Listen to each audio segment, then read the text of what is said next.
Actuando yo, pero nos acaban de comunicar, por eso llevamos unos minutos de retraso, que la pareja de la Fundación Ferrer y Guardia, que venían, que son los que nos han cedido la exposición y venían a explicarlo, han tenido un problema mecánico con el coche y están ahora mismo en Tudela, más o menos a 2 horas de viaje de aquí y con media hora que les han calculado que se lo arreglan.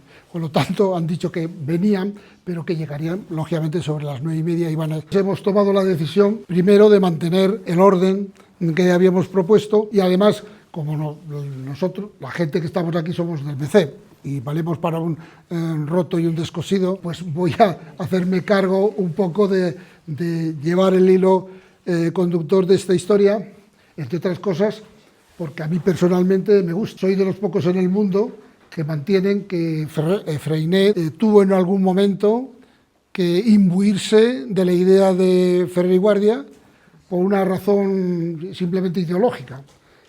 Freinet era un marxista ortodoxo hasta que dejó de serlo y le expulsaron. Y en el marxismo ortodoxo, imaginaros de la época de Joseph Stalin, Pepe Díaz y compañía, la palabra asamblea era una palabra inexistente en el vocabulario. Solamente en la corriente pedagógica propuso, sobre todo en España, Ferrer, viene esa concepción, ¿no? Y yo me he mantenido que por alguna razón Freinet, que fue un gran copista, cogió de todos los grandes pedagogos de la época, por eso me parece interesante el planteamiento. La historia de Ferrer y Guardia, mucho mejor que yo, viene ahí, desde cuando nació hasta cuando murió. Cómo fue asesinado, también lo sabemos, ¿no? Y si no, rápidamente fue acusado, obviamente sin tener nada que ver, porque Mateo Morral también fue el que puso aquella bomba que explotó de aquella manera y le acusaron de instigador intelectual y, bueno, le ajusticiaron, le fusilaron en el castillo de Montjuïc. Fue, yo creo que la primera gran campaña internacional en contra de la muerte, del asesinato, de matar en España, que luego, pues, acordaros, yo sí, que soy muy viejo, acordaros de cuando Grimau hubo una campaña internacional terrible, acordaros cuando el 1001, o sea, acordaros todas esas campañas que ha habido a lo largo de la historia, ¿no? Bueno, este hombre, Ferrer y Guardia, plantea una visión de la pedagogía de la educación basada primero fundamentalmente en el respeto a la criatura.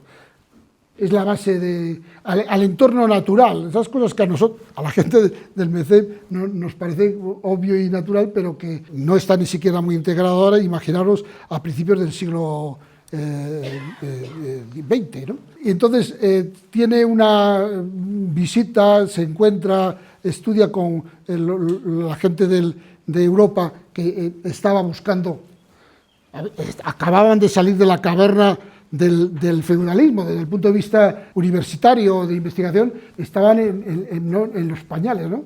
La burguesía todavía no había dado cuenta de que necesitaba buenos empleados que supieran, porque los campesinos no necesitaban saber.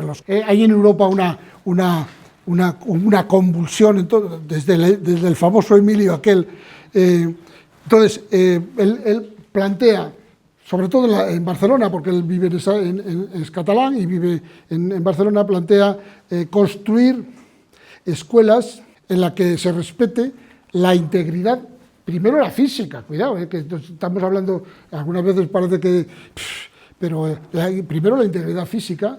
Una cosa muy importante, la coeducación, habla de niños y niñas, o sea, cosa que, bueno, primero, las niñas no entraban en las escuelas, o sea, las niñas, si ha costado hasta hace 4 días como aquel, pues imaginaros, ¿no? El que hubiera lo que se podía entender, la coeducación del momento, el respeto una palabra muy usada, que también ahora hace mucha gracia, que es el aseo personal, o sea, tener mucho cuidado con la higiene. O sea, uno de los elementos fundamentales de la pedagogía, de la práctica pedagógica de la escuela moderna, va a ser el uso de la higiene Por eso se van a dar los grupos higiénicos, los grupos naturistas, porque se va a incardinar, se va a unir en una corriente que en España, a finales del siglo XIX y principios del siglo XX, una corriente muy, muy importante, que es una corriente de lo que se va a llamar, lo que se llama el anarquismo, ¿no?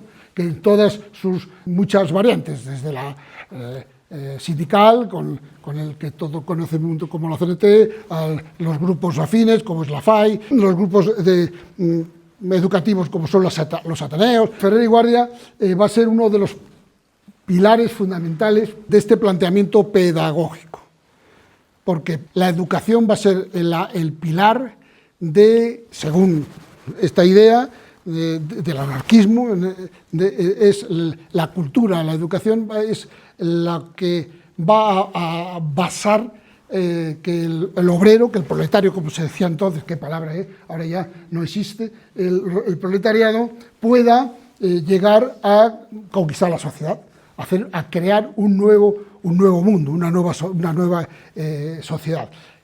La escuela racionalista, la escuela nueva, los ateneos en el sector obrero van a ser la base práctica de este planteamiento, diríamos, pedagógico, didáctico. Escuelas racionalistas, escuelas de Ferrer y Guardia, se van a desarrollar fundamentalmente, repito, en Barcelona, en Cataluña, alguna por Andalucía.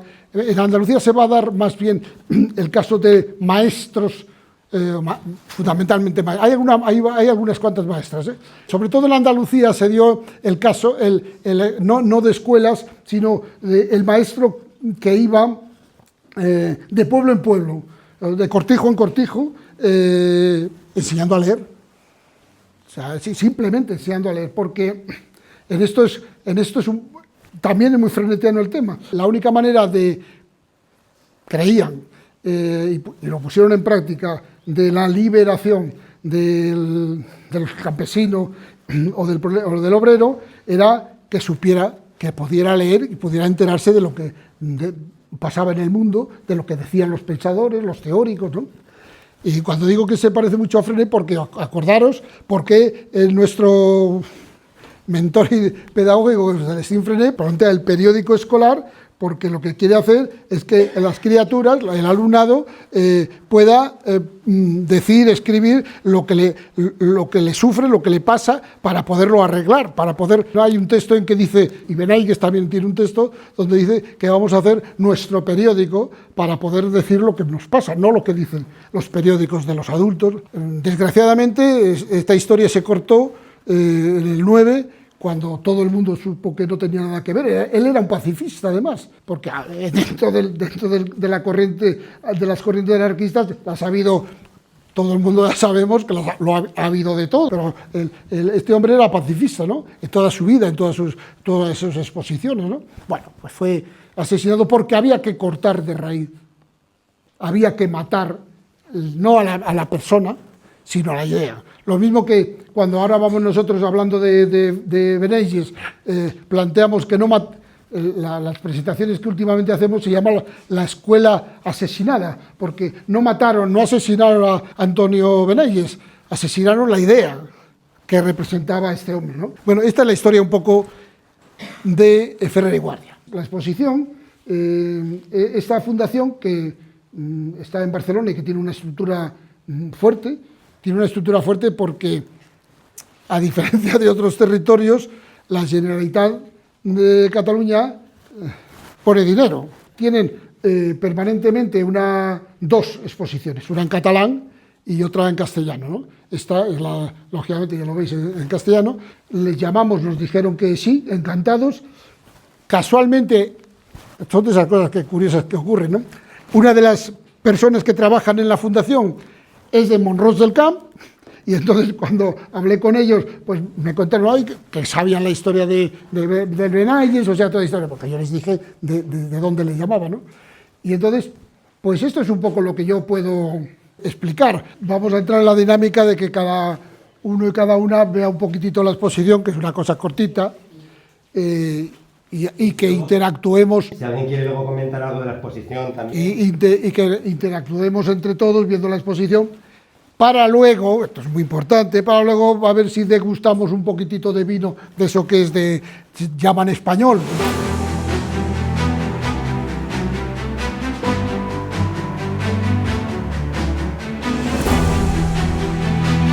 El planteamiento un poco de ayer es explicar un poco figura y tal. Y con el poco tiempo del que disponemos y teniendo abajo como la exposición, que podéis ver muchas cosas, y si os habéis fijado, hay algunos QRs que complementan más información. Nada, lo que os quería destacar seguramente es ir más a nivel como metodológico. O sea, partimos del punto que hemos ahora compartido con algunos de vosotras y vosotros. Ferrer es la figura, es el personaje, es el referente, pero no es él. Partimos de ahí, no es él. Él es, ¿no? Pues las circunstancias, la figura de referencia que se le circunscribe a la escuela moderna. Él fue el promotor, ciertamente, pero detrás había un equipazo muy grande y a nivel de desarrollo metodológico las figuras eran mujeres, o sea, las principales ejecutoras, pensadoras y elaboradoras de la metodología, el método, lo que se hacía en la escuela moderna, fueron mujeres y son las, como siempre, las grandes olvidadas, seguramente. Nada, os quería destacar un poco también más cuestiones más metodológicas que seguramente que compartimos y también apuntábamos, que en esa época, en una franja de unos 50 años para arriba, para abajo, hubo como muchas personas en Europa, por proximidad, digamos, ¿no? Porque podríamos hablar en el mundo, de que compartían maneras de ver el mundo muy similar, cada uno de forma más específica, pero que compartían muchas maneras de verlo y que seguramente en el momento en el que coincidieron tenían más en común que no pasen divergencia. Luego cada uno reivindicamos el legado de cada una de estas personas y, por ejemplo, a nivel metodológico, como destacar,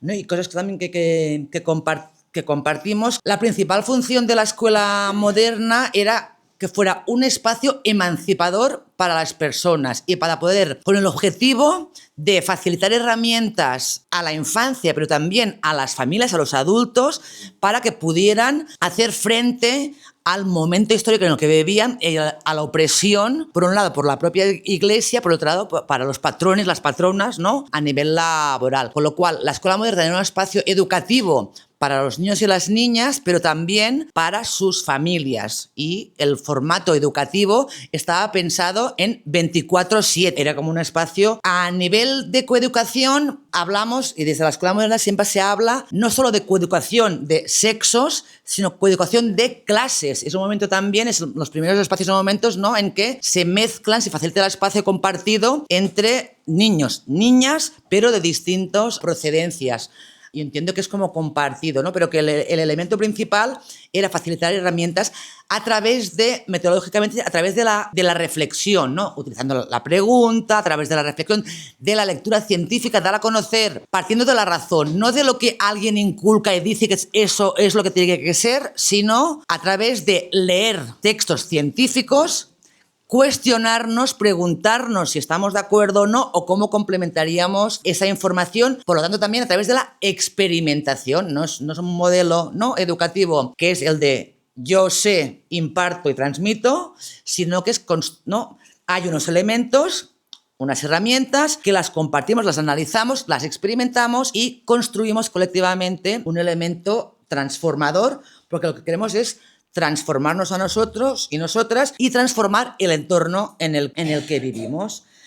También yo pienso que elementos como compartidos también el hecho de eliminar del formato educativo el tema de los castigos, ¿no?, sino de trabajar más para el análisis y ver, establecer acuerdos comunes y ver cómo agilizamos lo que acordamos y lo que no se desarrolla, y mucha voluntad a nivel de escuela moderna por la internacionalización. Y eso significa no tanto que lo que estamos haciendo aquí vaya al mundo, que también, pero el objetivo principal es conocer que hay más allá de mi realidad concreta, de mi entorno. Conozco mi entorno, pero debo conocer que más allá de mi entorno hay muchas otras realidades que pueden complementar, ¿no?, y hacer posible este espacio transformador. Quería como destacar esto más que la propia figura. Y ahora un minuto solo.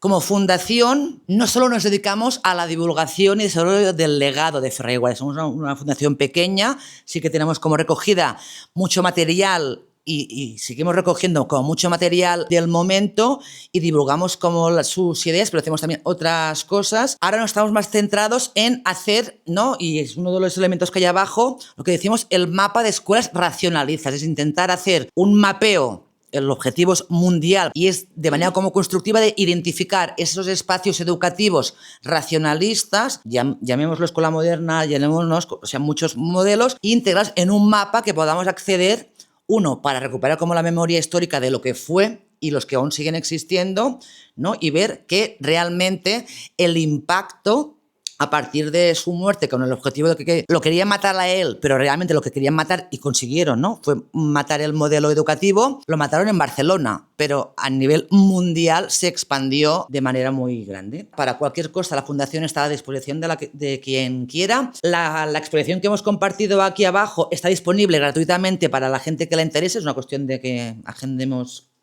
hacerla llegar. Y os hemos traído como algunos documentos. Anualmente realizamos el informe Ferrer Guardia, que, ¿no?, a cada año a través de articulistas diversos escriben sobre un tema en concreto, y os hemos traído como los últimos 5 informes, ¿no?, y uno más de la figura de Ferrer. Deciros que después de Francesc, cuando empecéis el debate, a la 1:30 o así, Paloma y yo discretamente nos iremos, o sea que no nos acompañaremos más allá, a que acabéis de gozar la jornada. Gracias.